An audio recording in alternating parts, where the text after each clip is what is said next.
আমি আপনাদের সাথে সবসময় ফেসবুক ইম্পর্টেন্ট নিয়ে কথা বলি। ফেসবুকে নতুন কোনো আপডেট আসলে সেটা নিয়ে আমি সবসময় আপনাদের সাথে কথা বলতে চাই। আপনারা যদি ফেসবুক যদি কন্টেন্ট ক্রিয়েটর হয়ে থাকেন, আজকের এই ভিডিওটি মিস করবেন না। যদি মিস করেন তাহলে আপনি এই ফেসবুক থেকে সফলতা অর্জন করতে আপনি ব্যর্থ হবেন। আমি একজন সফল ব্যক্তি, আমার 3টা পেজ, আলহামদুলিল্লাহ আমার প্রত্যেকটা পেজে মনিটাইজেশন পাওয়া এবং আমি ইনকাম করি ভালো পরিমাণের। আমার এই কথাগুলো যদি আজকে যদি মন দিয়ে যদি শুনতে পারেন, এই ফেসবুকে কাজ করার মতো আপনার আগ্রহ আরো বেড়ে যাবে। আমি প্রথমত আপনাদেরকে বলবো ফেসবুক কমিউনিটি গাইডলাইন নিয়ে।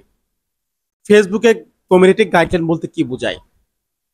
আপনারা অনেক সময় আমি দেখেছি কাজ করতেছেন, আপনারা ভিডিওতে ভিউজ আসতেছে না, আপনারা পাগল হয়ে যাচ্ছেন, আপনারা অন্য বন্ধুদেরকে নিয়ে শুধু শেয়ার করাতেছেন, তবে আপনি অনেক আরেকটা ডিভাইস দিয়ে ভিডিও শেয়ার করাচ্ছেন, বিভিন্ন রকমের পাবলিক গ্রুপে শেয়ার করাচ্ছেন। আমি বলবো ভাই এসব বাদ দেন। আপনারা ইউটিউবে অনেকগুলো ভিডিও দেখেছেন, আপনাদেরকে একজনে এক এক রকমের ডিসিশন দিচ্ছে, আপনারা তার কথাগুলো শুনতেছেন, কারো কথা শোনার প্রয়োজন নাই। এই কাজ থেকে দ্রুত থাকবেন। আপনি যখন ভিডিও প্রতিদিন শেয়ার করবেন ভিউসের জন্য, আপনাকে প্রতিদিন শেয়ার করতে হবে। প্রতিদিন শেয়ার করা আপনার পক্ষে সম্ভব না। আপনি যদি শেয়ার না করতে পারেন একদিন, আপনার ভিডিও কোনোদিন ভিউস আসবে না। এটা হচ্ছে 1 নম্বর পয়েন্ট। 2 নম্বর পয়েন্ট আসুন, স্প্যাম কমেন্টস। এখন ফেসবুকে যে কোনো কিছু যদি অতিরিক্ত করেন স্প্যাম হয়ে যাবে। কি করবেন এখন? যে কোনো বিষয়ে আপনি যদি অতিরিক্ত করতে যান, আপনাকে স্প্যাম হিসাবে গণ্য করা হবে। ফেসবুকে কাজ করতে পারবেন না। 10,000 ফলোয়ার্স করেছেন, 50,000 ফলোয়ার্স করেছেন, কোনো লাভ হবে না।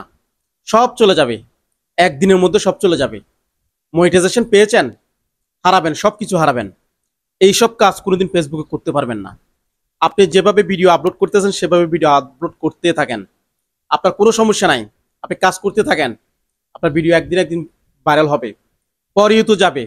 বেশি অতিরিক্ত ফেসবুকে করা যাবে না, কোনো কিছু অতিরিক্ত ঠিক না। এটা হচ্ছে কমিউনিটি গাইডলাইন।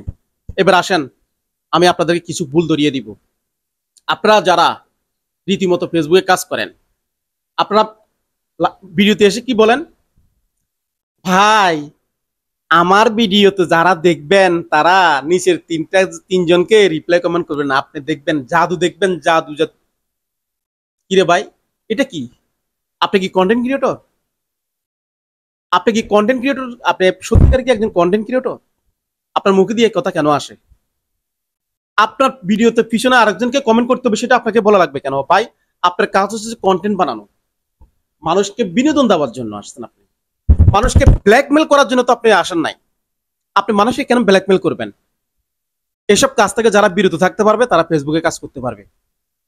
এভাবে সফলতা অর্জন করা যায় না। হয়তো 2-4 দিন কিছু স্টার সেন্টার থেকে কিছু স্টার পাবেন, আর কিছু পাবেন না।